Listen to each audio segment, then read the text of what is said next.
Reaction pouring in to former President Trump's arrest in Georgia. He surrendered at the Fulton County Jail last evening, where he became the first former president to ever submit to a mugshot.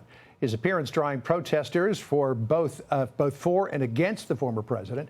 Let's bring in Jonathan Turley now, Fox News contributor, for more on all of this. This is clearly the mugshot seen around the world. I mean, even former President Trump returned to Twitter, or X, or whatever we're calling it now, to post that mugshot along with the defiant never surrender. But two big questions about all of this, Jonathan. First of all, will this go to trial by October the 23rd? And will it even be in state court? Because Mark Meadows has got a hearing on Monday over his request to move this to federal court. Well, you're asking the right questions, John. We have two dates now. One is the March date, which itself I think is rather laughable. The idea of getting 19 or now 18 defendants all together for a mass trial in March is overly optimistic, and I think would raise some real due process questions for the defendants.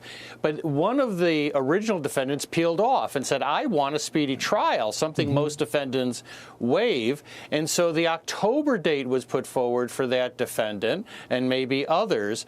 Certainly, if you're asking for a speedy trial, you're going to get one.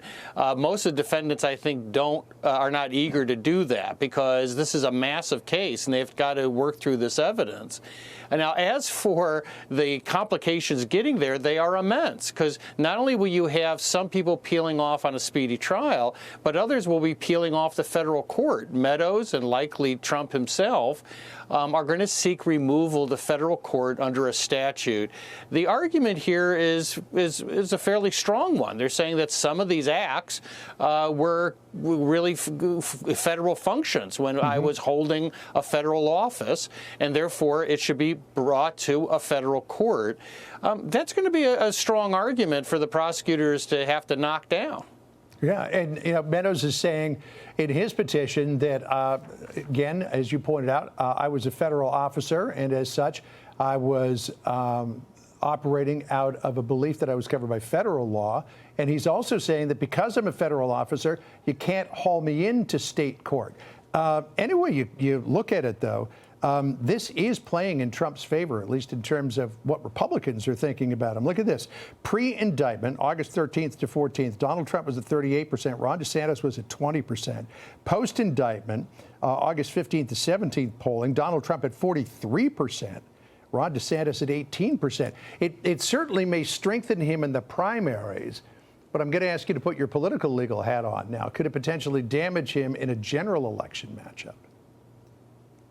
Well, we're really in uncertain territory. This is where law and politics meet. This mugshot is already being put on merchandise. It's the scowl that launched 1,000 ships, all in the wrong direction on both sides. This is a powerful image. It thrills some, and it appalls others. And so that's going to play out in this election. But what's uncertain about is we've obviously never had a president who's being pursued pillar to post. 4 different states being pulled into all these different courtrooms. I think most Americans don't like that image. They don't like the optics. But it also tends to be a certain exposure factor. Each of these cases are going to involve shots against Trump. Some are going to go below the waterline. The most threatening is still Mar-a-Lago, and that case is getting worse. In the last week or so, we've seen some changes in the testimony of witnesses that go against the president. These other cases really are facing very significant threshold constitutional questions that I think really raise serious problems for the prosecutors. Mar-a-Lago probably has legs. It'll go to trial. He could ultimately be elected and pardon himself, but there's a lot of runway between here and there. Yeah, classified documents trial scheduled for May 20th of next year. That's just as the primary season is coming to an end. Right. And I'll tell you, you look at that Donald Trump mugshot, that defiant look on his face, that is light years away from the infamous Gary Busey mugshot that we all remember. Jonathan, great to see you. Thanks for joining us. Appreciate it. Thank you, John.